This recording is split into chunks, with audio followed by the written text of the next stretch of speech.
Hi, so I'm Alison from Alison's Astrology, and I'm here to talk to you about the week that begins the 12th of January 2025 and goes on to the 18th of January. So we're beginning the week with the lunar nodes just moved into Virgo and Pisces, literally overnight. So that's the North Node, which is said to symbolize our direction and destiny in dreamy and idealistic Pisces. So the nodes travel backwards through the signs. So it means that they've moved from the first degree of Aries to the 29th degrees of Pisces and Virgo, Aries and Libra, that is. So if you've got planets or angles in 29 degrees of any of the mutable signs, that's Gemini and Sagittarius as well, you might find that you're changing direction at the moment or having to adapt to new circumstances. And that's the thing about Pisces and Virgo, they are much more adaptable than Aries and Libra. So you might be just shifting a little bit there and trying to feel your way into something new. And I discussed this recently in a YouTube video with Terry, Amethyst Astro Tarot, and the link's in the blurb, so you can check that out. And it's notable actually that just this last week, the North Node in that first degree of Aries has coincided with those devastating fires in Los Angeles. And I think we've all just watched in horror and with compassion for all those people that have impacted, but also just a sense of loss, I think, for all of us, that sort of dream of Los Angeles that has just been kind of burnt to the ground. You know, I think in all of us, there was something about the image of Hollywood and filmmaking that was all very glamorous. And perhaps always just a part of us aspired to that in our own lives. And now it's kind of, we've lost that sort of beautiful image, if you like. And as the year continues, that first degree of Aries is going to see a lot more action with both Neptune and Saturn moving into the sign. And they can join there in February 2026. So this shift from the last sign of the horoscope, Pisces, to this first sign of Aries does feel like a major ending, actually, and a beginning of a new paradigm, a new beginning with Neptune and Saturn. Excuse me. So births are never easy, and this one's unlikely to be an exception to that. Major shifts like this require all of us to engage with the creation of a new and more compassionate world, I think. And the fact that the nodes have kind of shifted from Aries into Pisces, the North Node, whilst Neptune and Saturn are shifting in the other direction, just continues to emphasize that this new world must work for us on a practical and spiritual level as well, and that we must be adaptable as we seek to build it, and compassionate, which is what the North Node in Pisces is telling us. So what's actually happening this week? So the major event is a full moon in watery and imaginative and self-protective Cancer. It's an emotional full moon, but one nevertheless in which the moon is very powerful. It's in its own sign here. A Cancer moon can look back into the past sometimes. It's very self-protective and protective of what it loves. It's imaginative as well. And it can be quite fun.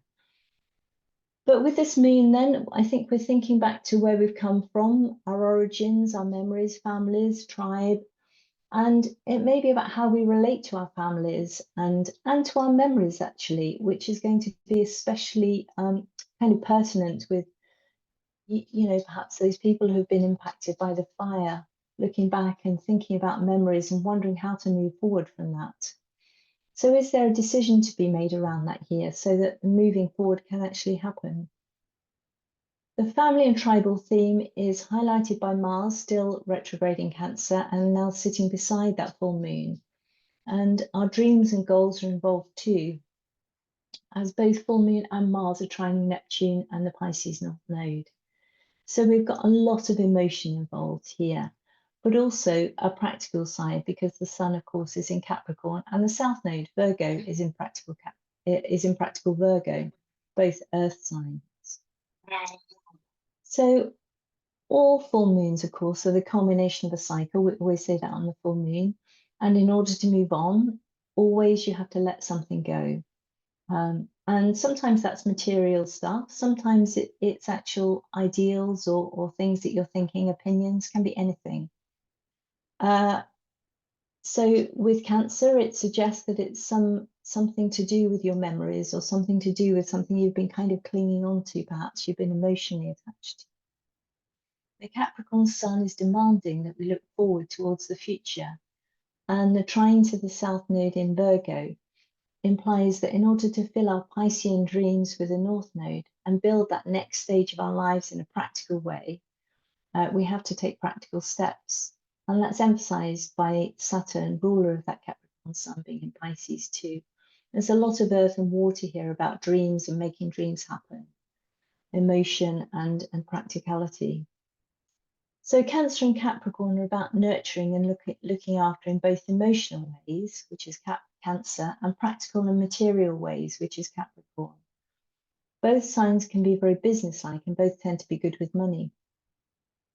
The difference is that in one of them, the focus is more about intent on preserving what it knows and loves. That's much more Cancer, whilst Capricorn is intent on kind of letting go of everything and building the future. And as always, with the full moon, a balance needs to be found between the two because oppositions demand that we look for balance. So this full moon in Cancer, the Capricorn sun, asking us to make decisions about the future and not be overly emotional or nostalgic about the past if we want to progress, but still with the nodes keeping our ideals and dreams very firmly in mind. We have to be adaptable and practical, and we may have to make sacrifices. And maybe actually to continue just one other theme on this full moon, the square to Chiron reminds us that we are actually human and letting go can be painful. And we might not get it all in the end, but we can probably have some of it. And with Virgo and Pisces, having some of it is usually enough. Interestingly, the full moon relates back to the new moon at 24 degrees of Cancer on the 24th of July 2023. So think back to that point and see if there was anything actually that came into your life around that point on the couple of days near to that. And just ask yourself if that's kind of reached another phase in its story or another step at this point. If it's time to actually reassess what you built or began at that moment. And oddly, or perhaps not oddly, it was the day that, sorry, that was the 17th of July at 24 degrees, 2023. And that was the day before the node shifted from Taurus and Scorpio to Aries and Libra. So we had the shift from focus on our values to focus on our goals. And now with Aries nodes moving to Pisces, we've moved beyond goals to the recognition that an element of adaptability and compassion and possibly sacrifice, as I keep saying, may be involved in the pursuit of our dreams. So moving on through the week. On Wednesday, the sun's opposing the retrograde Mars, sun in Capricorn, Mars still in Cancer, with both making flowing aspects to Uranus and Neptune. And these aspects will hopefully mitigate that potentially harsh quality of the Sun-Mars opposition, which can often cause conflict or symbolize conflict, I should say, because the planets don't cause anything. So conflicts of interest and differences within the group situation or the work situation could actually be resolved with the help of radical new ideas and approaches from Uranus, perhaps. And Neptune reminds us that we still have to hold on to who we are and our spirituality and our ideals. Adaptability has to be part of any new structures that we seek to build. On Saturday, Venus, on Saturday, that's the 18th, Venus collides with Saturn in Pisces. I can't actually remember the date. I was going to get the chart up actually. Let me just share the chart with you. I did intend to do that earlier, sorry. Here we are. There's the chart. Yep, and this is where we see the full moon actually, with the trine to Neptune and Mars here right next to the full moon. So that's quite helpful. And then as we move on through the week, yeah, we've got Venus actually, oh, sorry, whoops. Okay, well, take my word for it. Venus was with Neptune at 16 degrees Pisces.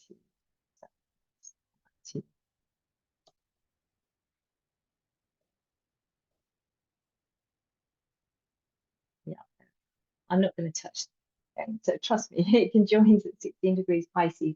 So if you've got anything around that sign, around that degree, then that's going to be sensitive. So where are we? Yeah.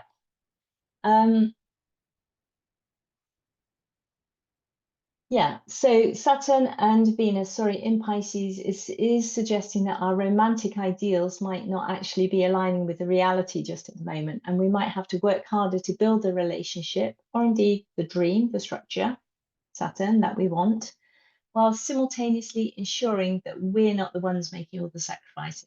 It's always the danger of Pisces. And the Sun at the same time is in 29 degrees of Capricorn, so making flowing aspects to the nodes. The South Node in Virgo and the North Node in Pisces, they're encouraging practical, thoughtful solutions to any problems and the possibility of adapting to ensure that those happen. And so that's it for this week. Join me next week as Aquarius season begins. If you like the video, please don't forget to press like and subscribe. Here I am again. And I look forward to seeing you next week when the Sun moves into Aquarius and we have Aquarius season. So lots to talk about again. Okay, see you then. Bye-bye.